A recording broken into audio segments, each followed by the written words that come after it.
이스라엘이 사상 최대 규모의 공습을 단행한 당일 이란이 바로 대대적인 보복에 나서면서 중동 확전 위기가 고조되고 있습니다. 네, 현재 중동 정세에 성일광 서강대 유로메나 연구소 교수 연결해서 짚어보겠습니다. 교수님 나와 계십니까? 네, 안녕하십니까. 네, 이스라엘이 전례 없는 공습을 펼쳤고 이란이 바로 보복에 나섰습니다. 중동 정세가 현재 일촉즉발의 상황인데 현재 이 상황들 좀 어떻게 보십니까? 네, 어제부터 시작된 이스라엘의 선제 공격으로 이란의 많은 핵시설, 그다음에 군사시설, 그리고 이란 군 수뇌부, 그다음에 핵과학 기술자 등 많은 한 20여 명의 인명이 암살이 됐고요. 사망한 것으로 보이고 여기에 대해서 이란은 지금 이스라엘에 대한 이제 보복을 계속 감행을 하고 있습니다. 어제부터 드론 그리고 저녁부터는 이제 탄도미사일을 계속 쏘고 있고 지금도 양측 간에 공격이 계속되고 있는 그런 상황이죠. 예, 지금도 전면전이 이미 펼쳐졌다라고 주장하는 측도 있는데 이 상황 좀 어떻게 전개될 것으로 예상하세요? 네, 이미 전면전은 시작됐다고 보고 있고요. 예. 네, 그래서 이란이 쓸 수 있는 뭐 최대한의 가용한 모든 무기, 그다음에 전략 자산, 뭐 군사적 수단을 이용해서 이스라엘에 대한 보복을 감행할 것이고요. 예. 전쟁은 이제 시작입니다. 아직 뭐 초반이기 때문에 왜냐하면 이란의 어떤 수뇌부들이 그러니까 이스라엘에 대한 공격을 감행할 수 있는 결정권자들이 암살당하면서 이란의 이제 반격이 늦어지고 있지. 이란의 어떤 반격의 의지가 없어서 지금 이란의 공격이 늦어지는 것이 아니거든요. 예. 네. 네, 그래서 이게 출발점이라서 최소한 뭐 일주일 정도는 양측 간의 공방이 계속될 것 같습니다. 네, 양측의 밝혀진 입장들을 보면 이란 현지 매체들은 이스라엘의 방공망을 뚫고 성공적으로 타격했다 이렇게 전했고요. 또 이스라엘군은 영토 진입 전에 대부분 격추를 했다 이런 입장이거든요. 이렇게 엇갈리는 주장은 어떻게 분석하시는지요? 네, 이란의 탄도미사일을 이스라엘이 뭐 100%다 요격하기는 어렵겠죠. 네. 네, 그러지는 못했을 것이고, 제 생각에는 뭐 최소한 한 90% 정도는 요격을 했을 것이고요. 그래서 요격하지 못한 탄도미사일은 텔아비브나 민간인들이 많이 있는 지역에 실제로 많이 떨어졌고요. 인명피해도 최소 지금 한 명이 사망을 했고, 그다음에 수십 명이 부상한 것으로 그렇게 지금 알려지고 있습니다. 반면에 이란의 피해는 훨씬 더 크죠. 왜냐하면 이란의 방공망이 그렇게 좋지 못하기 때문에 예. 이스라엘의 전투기들이 계속 날아다니면서 필요한 목표물을 좀 공격하고 있는 그런 상황입니다. 예, 현재 그 이스라엘과 이란의 방공력에 대한 차이 그리고 군사력에 대한 차이 때문에 이스라엘이 재보복을 한다면 어느 정도의 수위로 할 것인가가 좀 관심을 모으고 있습니다. 어떻게 좀 예상하세요? 네, 상황이 조금 달라진 게요. 이란이 이제 탄도미사일을 쐈는데 이스라엘 쪽에서 하는 얘기는 이제 민간인 지역, 군사 지역 가리지 않고 모든 것을 이스라엘 전 지역에 대한 탄도미사일 공격을 했다는 것이죠. 예. 물론 이스라엘도 이란의 핵과학자라는 이제 민간인들도 피해가 났기 때문에 이제 양측이 다 이제 사실 민간인 피해를 줄이려고 노력을 했지만 어쨌든 민간인 피해가 났기 때문에 예. 이스라엘 입장에서는 이번에 이란이 민간인 지역을 가리지 않고 공격을 했기 때문에 이란에 대한 어떤 이란의 기간 시설, 뭐 원전, 네. 원전은 이미 공격을 했고요. 그다음에 전력 시설, 그다음에 뭐 다른 뭐 상하수도 시설 뭐 이런 것들을 공격할 가능성도 상당히 있어요.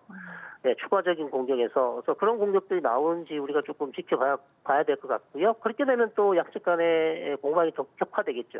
예.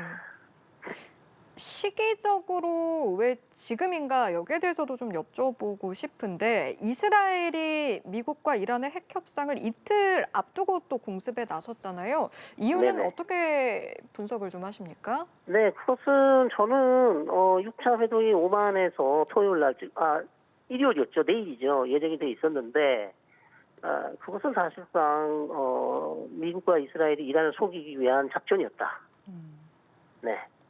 그 기습 공격을 하기 위한 일종의 속이기 위한 작전이었고 왜냐하면 5차 회동까지 아무런 진전이 없었어요, 사실은. 예. 예, 그리고 양측 간의 의견이 좁혀지지 않는 게 이란 영토 내에서 우라늄 농축은 절대 안 된다고 했는데 이란은 이미 공개적으로 답을 줬어요, 미국에게. 우리는 절대 우라늄 농축 권리를 포기할 생각이 없다고 얘기했기 때문에 네. 더 이상의 대화는 의미가 없는 것이죠. 아, 그러면 그럼- 미국과 네네. 이스라엘의 작전이었다라고 하신다면 이제 이번 공습과 관련해서 미국이 뭐 인지는 했다. 그런데 관여하진 않았다라고 했거든요. 여기에 대한 판단은 그러면 관여는 했을 것이다. 이렇게 보시는 겁니까?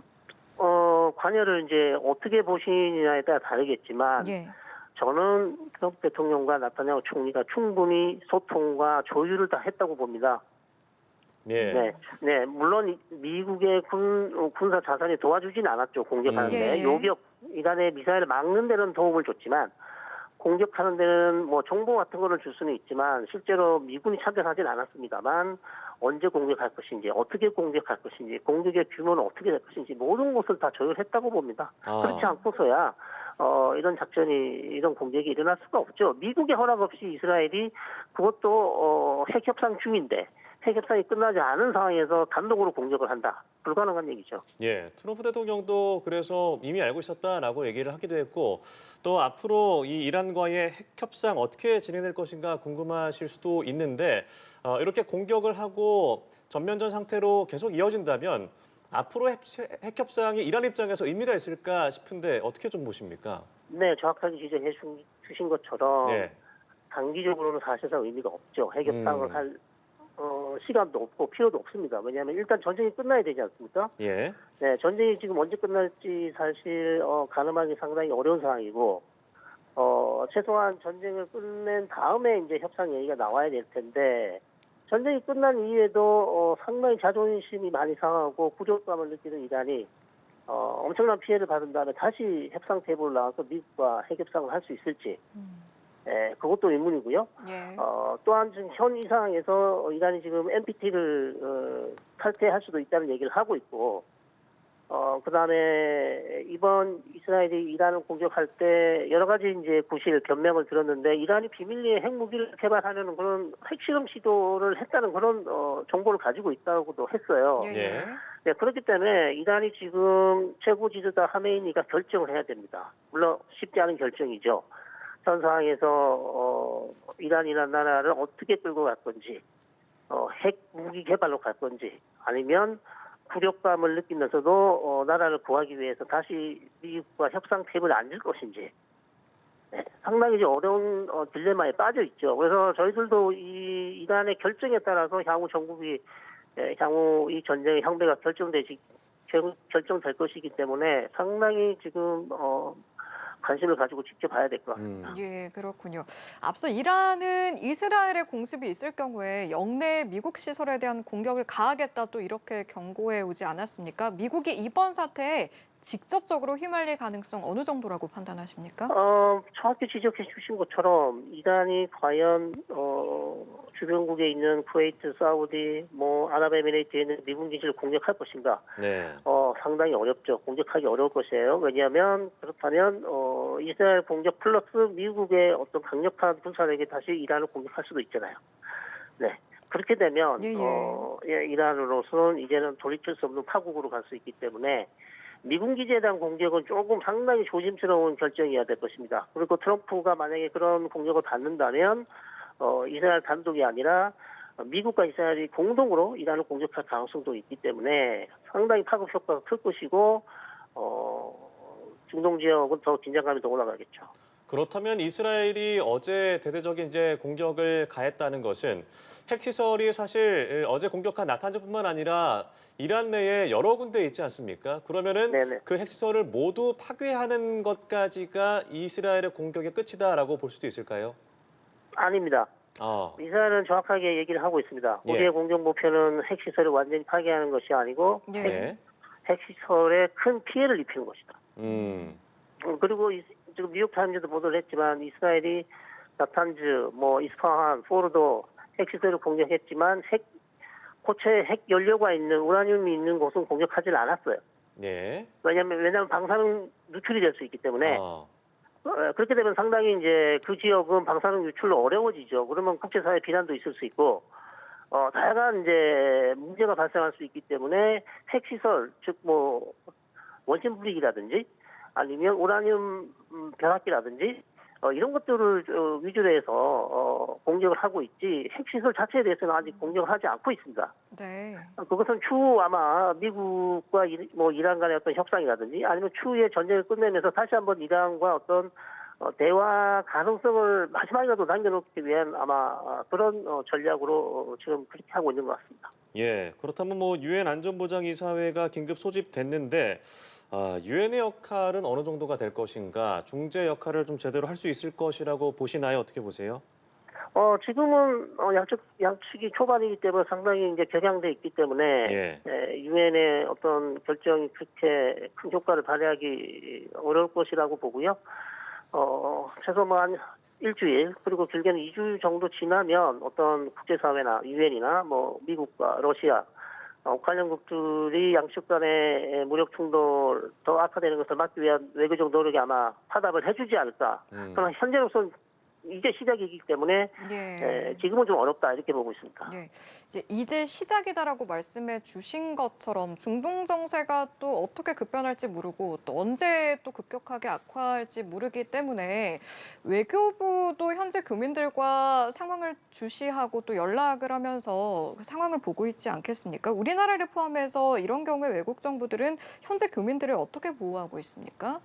아무래도 미리 정보를 알게 되면 빨리 뭐 위험국에서 탈출, 대피하는 그런 방안을 마련하겠죠. 비행기편이라든지 아니면 주변국으로 이동한다든지 예.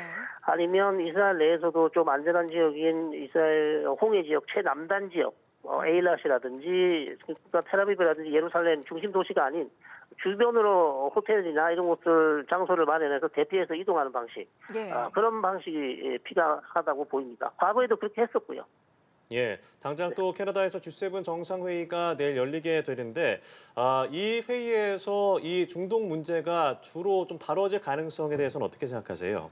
네, 아무래도 중동 정세가 너무 중요하기 때문에 예. G7 회의에서 당연히 이 중동 논의를 하겠죠. 다만 이제 실질적인 해법을 찾을 것인지에 대해서는 이제 조금 전망 그렇게 높게 볼 수는 없는 그런 상황입니다. 네. 그렇다면 이 전선, 이 정세가 언제까지 이어질 것인가에 대해서는 그 시점과 관련해서는 어떻게 좀 전망하십니까?